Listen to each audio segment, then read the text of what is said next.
नमस्कार।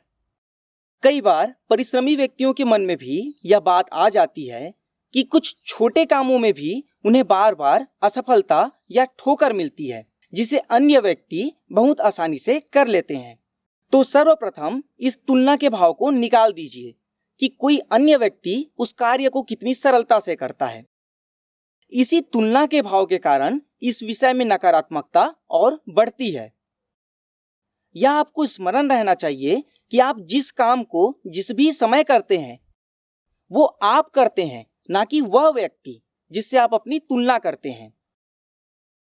आपका जीवन, उसका जीवन, आपका ज्ञान, अनुभव, आयु इत्यादि सभी बातें अलग अलग हैं। कुछ बातों के मिलने से आप यह नहीं कह सकते कि आप दोनों एक ही हैं। तो जिस कार्य को वह शीघ्रता से कर लेता है, आपको भी वह कार्य शीघ्रता से कर लेनी चाहिए। तो आपके साथ ऐसा ही क्यों होता है इत्यादि विषय का कारण 3 है। पहला, आपके गलती के कारण। सुनकर थोड़ा कड़वा लग सकता है, पर आपके वर्तमान या पूर्व की गलतियों का परिणाम आपके अभी जो आप कार्य करते हैं उस पर पड़ सकता है। उदाहरण के लिए, यदि आप किसी कार्य को करते हैं और आप उस कार्य में सफल नहीं हो पाते, संभव है उस कार्य या उस क्षेत्र के लिए आपका ज्ञान कम हो, आपका अनुभव कम हो सकता है आप उसके कई पहलुओं को पहली बार देख रहे हो, इसलिए समझ ना पा रहे हो। यदि समझ भी लिए और कुछ समय तक हल भी कर लिए तो अपेक्षित सफलता ना मिल रही हो। इसके लिए आपको बार बार प्रयास करते रहना होगा, तभी इससे आगे बढ़ा जा सकता है। दूसरा, दूसरों की गलती के कारण। यह भी संभव है कि कोई व्यक्ति ईर्ष्यावश आपके पथ में कांटे बिछा दे। संभवतः वह कुछ प्रयत्न कर सकते हैं, पर वह कुछ प्रयास करने के बाद हार जाएंगे जब आप हार नहीं मानेंगे। अतः इसमें आप तब नहीं हारते जब उक्त काम का परिणाम आपके पक्ष में ना हो, वरन तब हारते हैं जब जलने वालों के प्रयत्नों के आगे आप झुक जाते हैं और अपने कार्य को बंद कर देते हैं। तीसरा है स्वाभाविक या परिस्थितिवश। संभवतः जिसे आप सोच रहे हो कि वह आपके ही साथ होता है, हो सकता है वह सभी सफल व्यक्तियों के साथ होता हो और उसे पार करने के बाद ही वे सफल होते हों, क्योंकि दुविधाओं के उस पार ही सफलता होती है।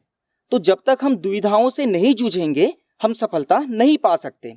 उदाहरण के लिए, यदि आप अपने घर से निकलते हैं और एक गड्ढे में गिर जाते हैं तो इसके केवल 3 ही कारण हो सकते हैं। एक, आपका ध्यान नहीं रहा होगा। दूसरा, कोई व्यक्ति आपको धकेल दिया होगा। तीसरा, स्वाभाविक ही हो सकता है आप अच्छे से चल रहे हों पर किसी पत्थर में टकराकर गिर गए हों। तो इसमें आप बार बार यह ना सोचें कि यह मेरे ही साथ होता है, मैं अभागा हूं।